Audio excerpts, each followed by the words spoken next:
What's going on, beautiful people? I'm here walking my dog on the beach. I'm currently on day 21 of the 75 Hard, and in today's video I want to take you through some of the strategies that have helped me get over my inconsistency that I've struggled with for pretty much my whole life.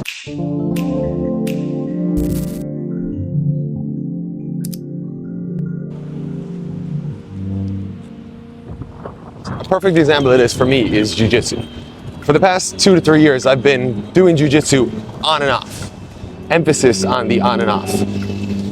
And the typical process is, because I lived in a few countries over those years, I moved to a new place, and because I love the idea of who I am when I'm doing jiu-jitsu consistently, I scour that city or that country where I'm living for a gym.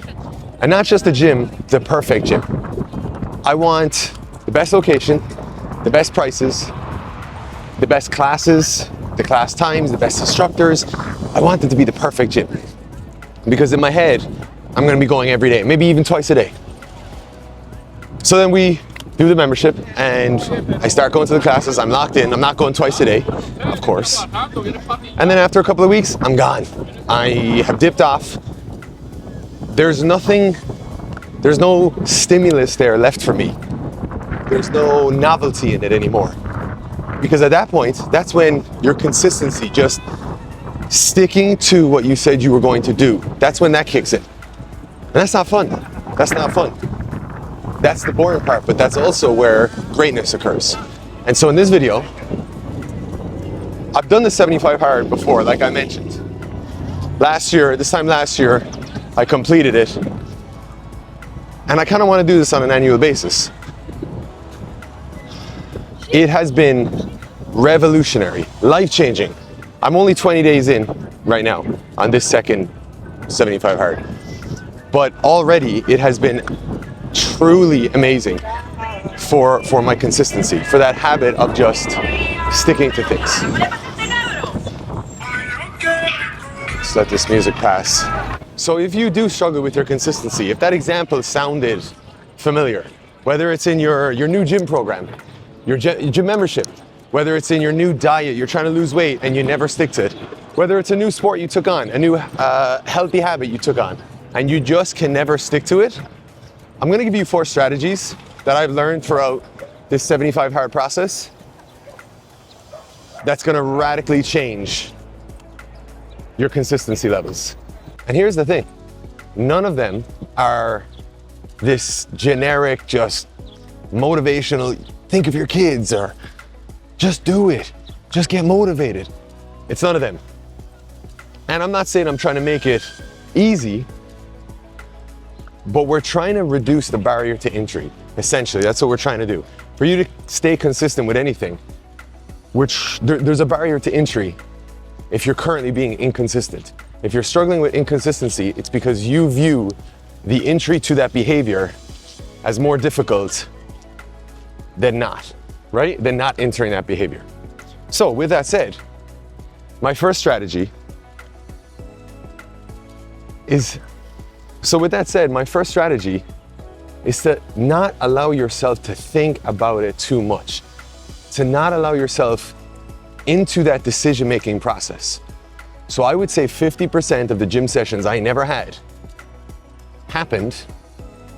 didn't happen, because I talked myself out of them for some random, unnecessary reason. Whether it was, Patrick, you had a few drinks last night, why don't you just take an extra rest day? You're not gonna get anything done anyway.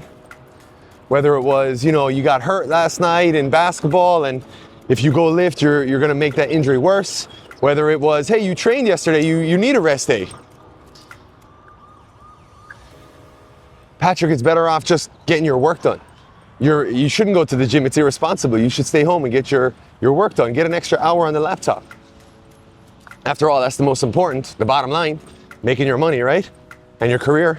But here's the thing, that is your brain trying to get you out of something that it knows you made a decision on, and it detects that your constitution is a bit weaker now And it's usually the end of the day, it's usually after work, right? You've had a bit of time, you're more tired, you're more stressed. And it detects, hey, we can get Johnny out of doing this workout with just a little bit of negotiation here. And that's what happens. So now, of course, part of this challenge is I have to do the workouts. So I can't really go through that decision-making process anymore. And I cannot tell you how much easier it has been for me to work out. You know, I have people messaging every day on my story on Instagram. I post a photo of the splits that I did that day in the gym. I'm going to the gym every day, right? That's one of my workouts most, if not every day. And people are like, holy shit, man, like you're really getting after it. And I don't really view it as getting after it. It's just a non-negotiable for me at this stage. And again, it's not because just sheer willpower or motivation. It's because I'm not allowed to go into that decision-making process. I say, Patrick, you're going to the gym at 10 a.m. And then I just have to go. I don't, from 8 a.m. till 10 a.m., think about all those things that I used to. You have a little pain in your knee. That shoulder is not recovered yet. Hey, you did chest 3 days ago, you should take another recovery day. I can't go into those thought patterns because I just have to go. So that's the first tip. Strategy number 2, whatever your goal is, whatever that activity is that you're struggling with, staying consistent in, try to get your session or that activity done as early in the day as is possible with your schedule, with your work, with your family plans, everything. As early in the day as is possible for you. And I'll tell you why. This is based in science. Decision fatigue is a well-documented phenomenon.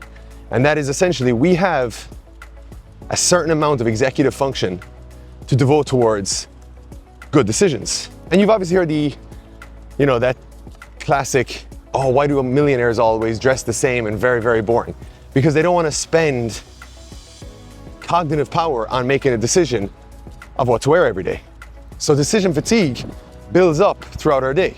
We make hundreds of decisions without even realizing it. What to wear, what shoes to wear, what we're having for breakfast, how we're getting to work. You see what I'm saying? So the earlier that you can put that decision, whether to, let's use working out for example, the earlier that you can put that decision in front of yourself, the more likely you're going to lean in favor of the agreement you made when you took on that behavior to start with. Does that make sense? So listen, this is why it's so cool, right?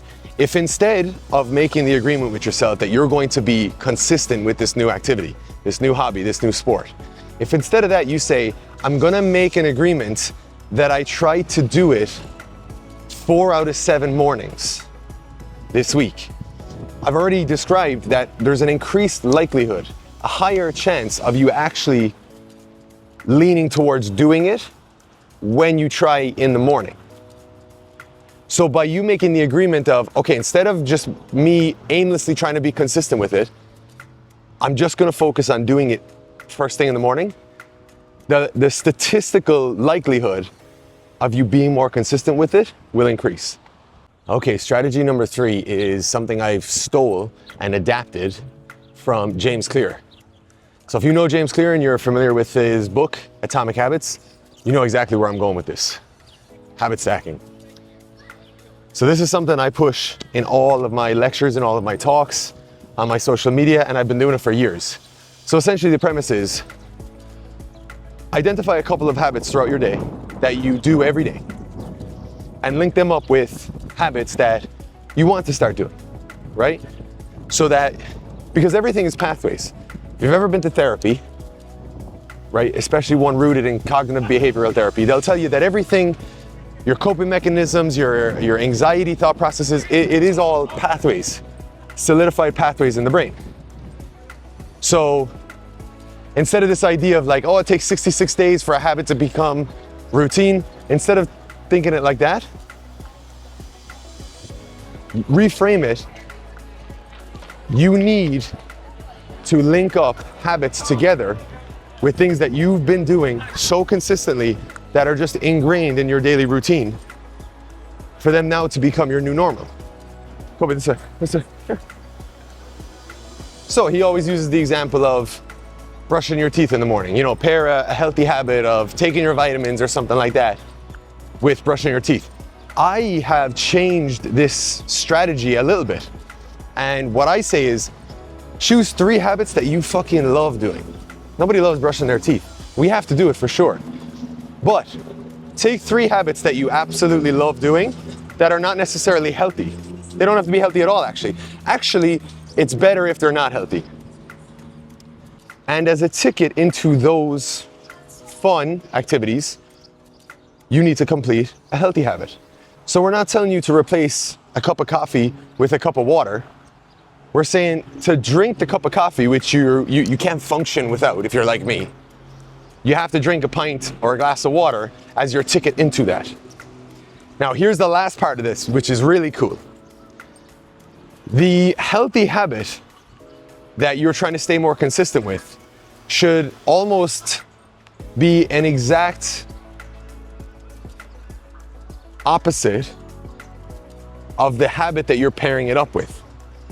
So it should offset any negative or less healthy effects of the fun habit. Does that make sense? So let's say, I'll give you an example that I use all the time. I go to a lot of fire departments and I speak about nutrition and wellness. And this might shock you, but Zins and nicotine pouches are absolutely massive in firefighter culture. Like, so many firefighters use these, right? Because they gotta stay alert, stay focused, and they're not sleeping well. So when they hear they're getting a nutrition talk, you know, you can already see it on their faces. They're thinking they're getting this guy who's gonna shit on everything they're doing, tell them that Zins are killing them, that, you know, they can't drink at all. But instead I come in and I say, hey, these are the healthy habits that I want you to try and start doing. And here's some ways you could do them. And one of them is pair them up with the unhealthy habits. So if we're using Zins as an example, pair it up with a multivitamin. You pop a Zin, you pop your multivitamin. Or vice versa, you pop your multivitamin to pop your Zin. That's not me saying you should be popping a Zin. I'm just saying that if there is a habit that you absolutely can't function without, use it to your advantage. If you're dependent on caffeine, use that dependency to your advantage. And that's exactly what I do with my gym workouts in the morning as well. So I now have this association, the habit stacking I was talking about, with a Ghost energy drink, which I've recently just fallen in love with. I've always hated energy drinks. And I got a Ghost the other day, the orange cream, like ice cream flavor, and it was insane. So what I've now associated is my car ride, stopping at 7-Eleven, getting an overpriced Ghost energy drink, and sipping that on my way to Planet Fitness down the street, and starting my workout with the delicious taste of that energy drink, and of course, the hit of the caffeine. So now listen to this. This is the fucking crazy part. Now I can't wait to work out in the morning. So with this association on top of the other strategies we've already gone through, and the last one I'm gonna give you in a second, it's almost harder for me not to work out than it is to work out. Are you kidding me? I'm serious.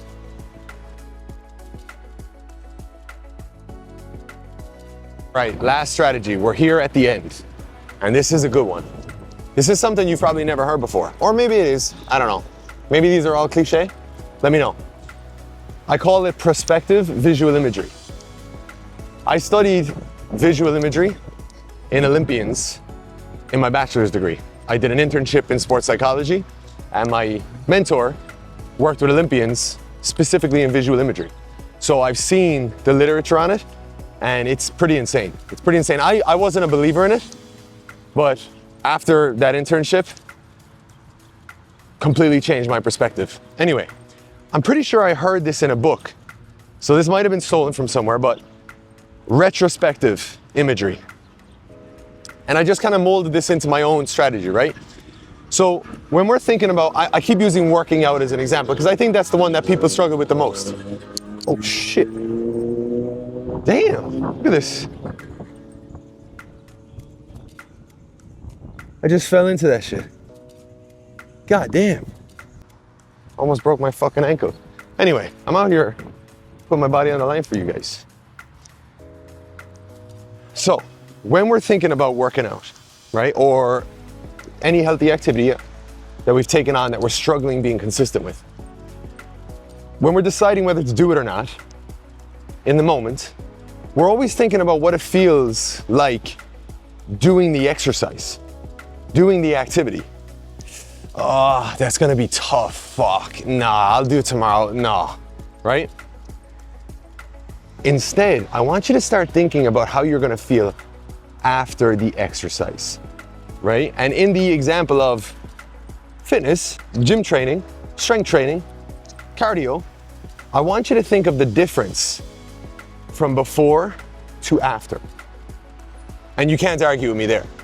It's literally night and day.